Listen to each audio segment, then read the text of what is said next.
What's up, YouTube? It's your girl Casey, and as you can tell by the title of this video, baby, we're about to get into this half up, half down. So I already got your girl parted into a couple of sections. I think it's like 3 sections. And right here, what I'm doing is starting that first row. So I'm trying to get that part nice and crisp for that first row.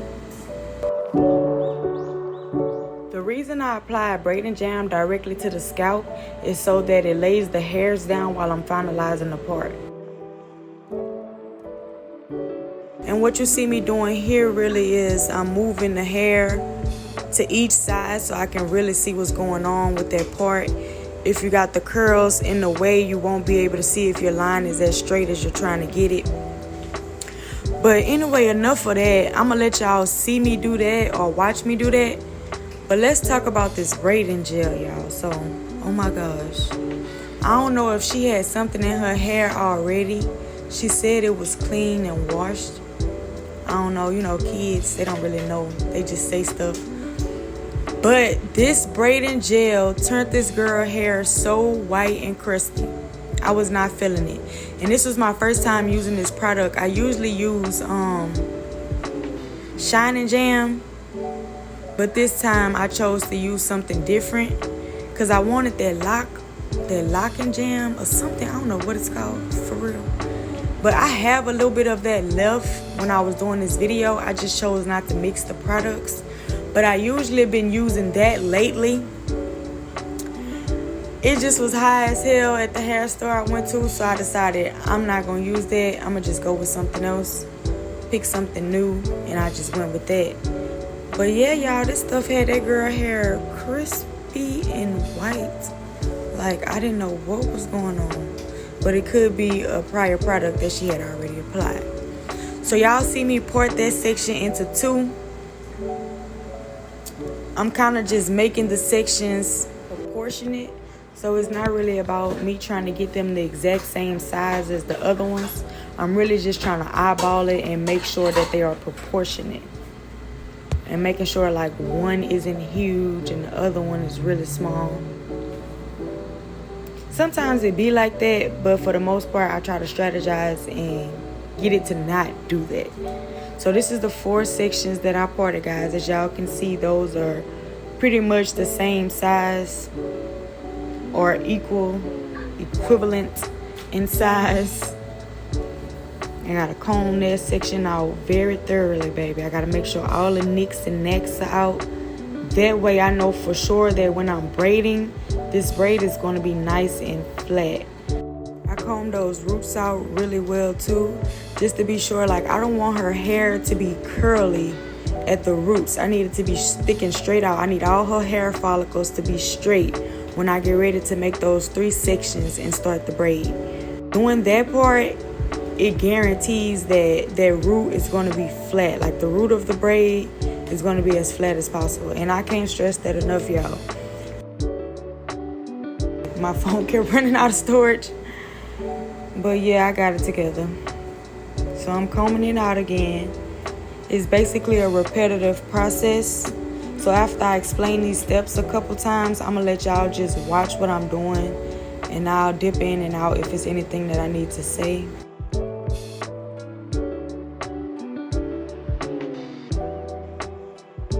I apply a generous amount of product just so I can get them roots something to work with, baby. Because most of my clients be natural. That's why when you see me braiding down, you can see that I comb out those ends like continuously as I braid through. Just to make sure like they're not getting back tangled. So everything still lays flat.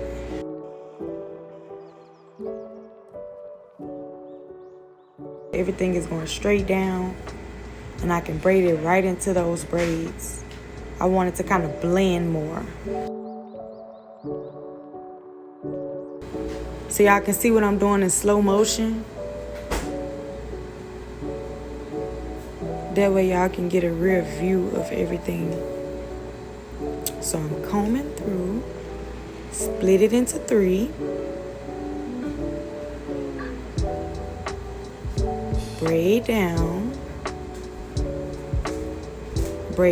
twice. So y'all can see me braid down again. And then at this part is when I add the first piece of hair.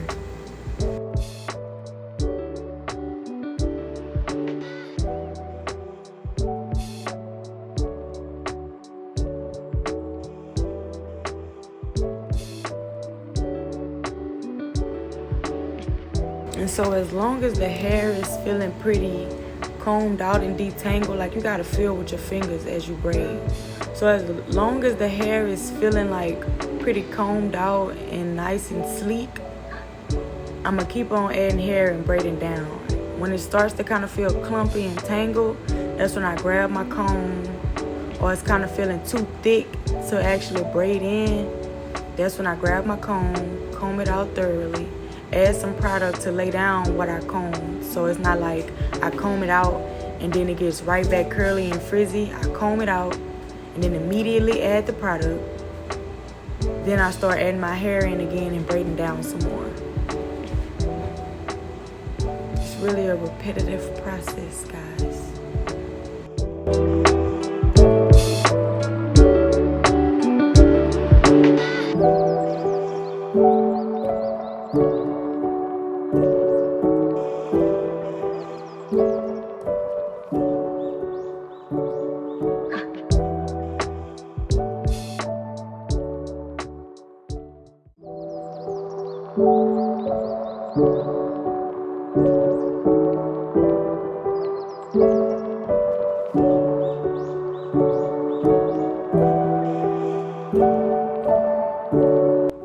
Alright guys, so I do add the hair underneath.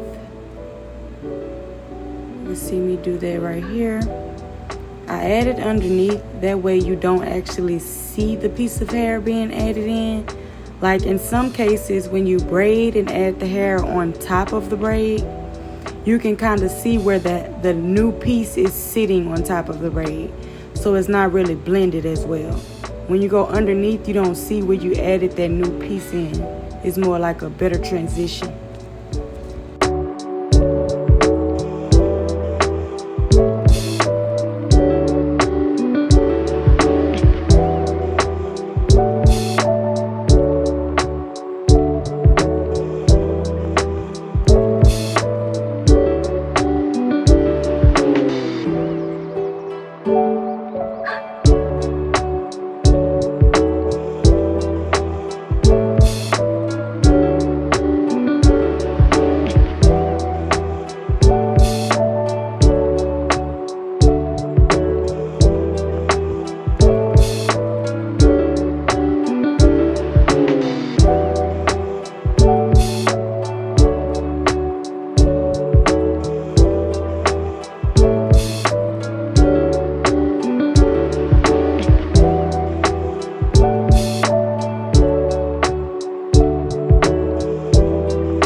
The good thing about pre-parting the hair the way I did with the 2 sections in the back and then a section in the front is like it helps with the brick parting method. So once you got your first few braids at the bottom and your first layer is complete, you can come on with that second layer and you can kind of know how many braids you need to have on that row. So as you see, I started with 4 on my first row, so I know that the second one needs 5 in order to give that brick parting effect.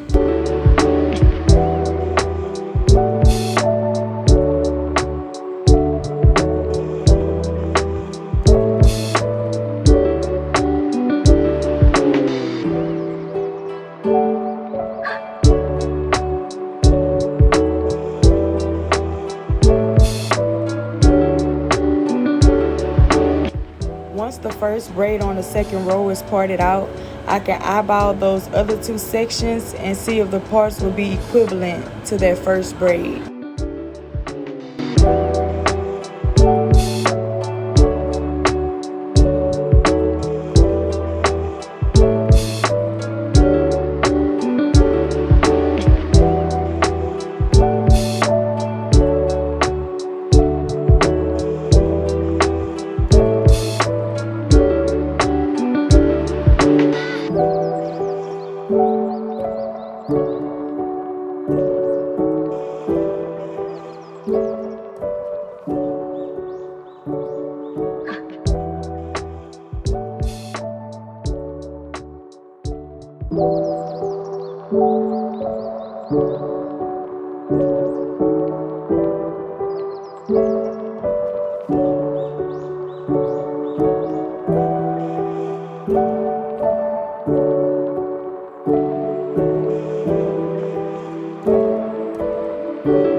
y'all get a visual of what her hair looks like.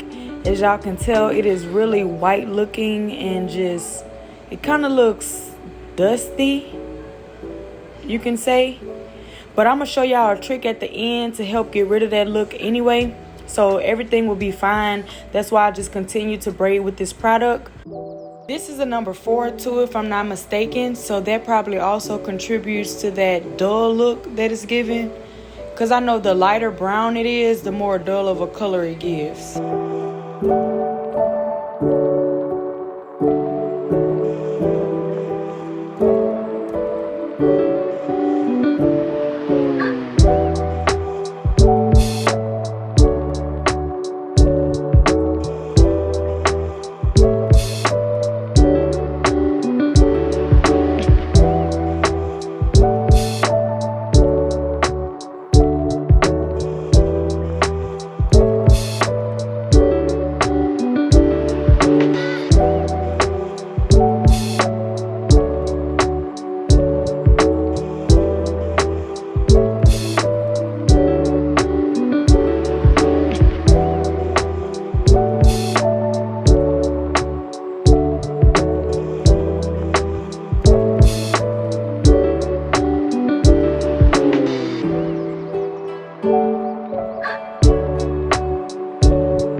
So the method is, for that first row, you either choose to work with the middle part and work on dividing both sections into equal halves or equal sections, or you can start that first braid in the middle and then work with those 2 half sections and split those accordingly. And then from that row, you go to the next row and you do the opposite. So you either work with the middle part or you start your braid in the middle. And then the next row, you do the exact same thing. And at the end, you should have no choice but to make it into like either 1 or 2 braids or something like that.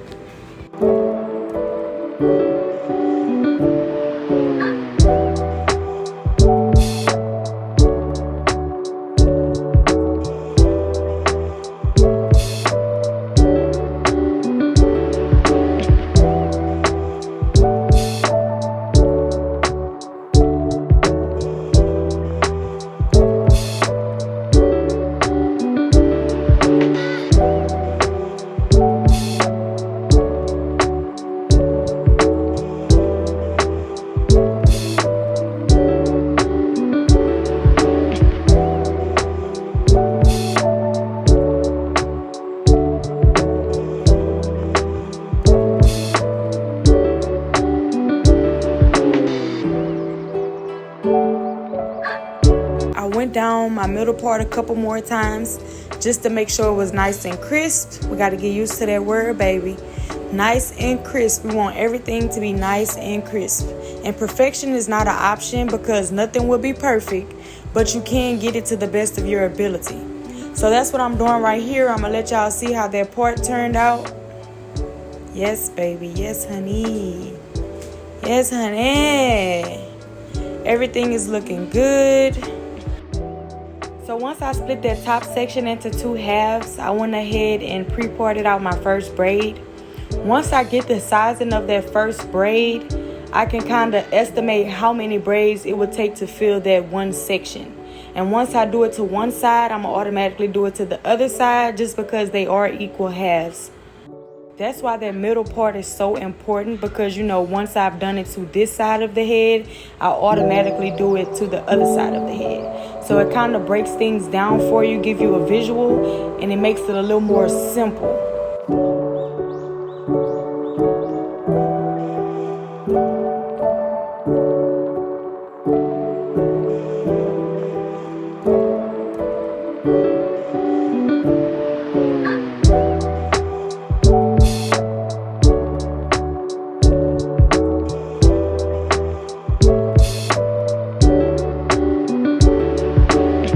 course, once I got towards the end in this top section, it started hurting her a bit more. But I am being as gentle as possible. It just looks like I'm being kind of rough. I did speed this video up so it looks all crazy or whatnot, but I am being so gentle.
Trick that I told you guys about at the end.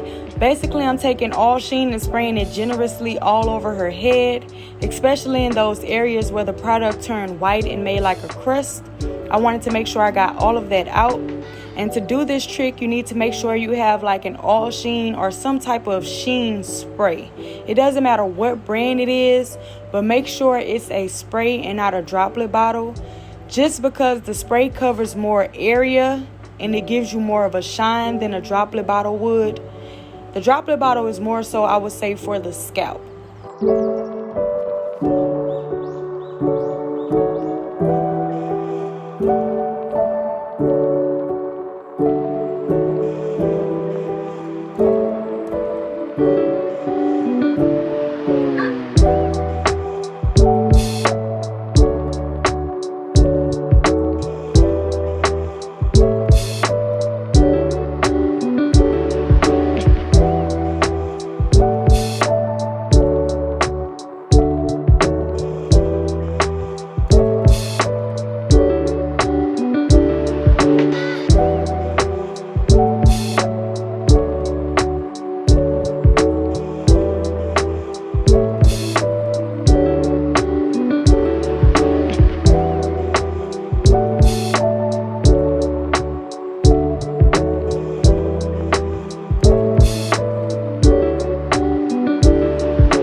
concludes this video. Thank you guys for tuning in and coming to do hair with me.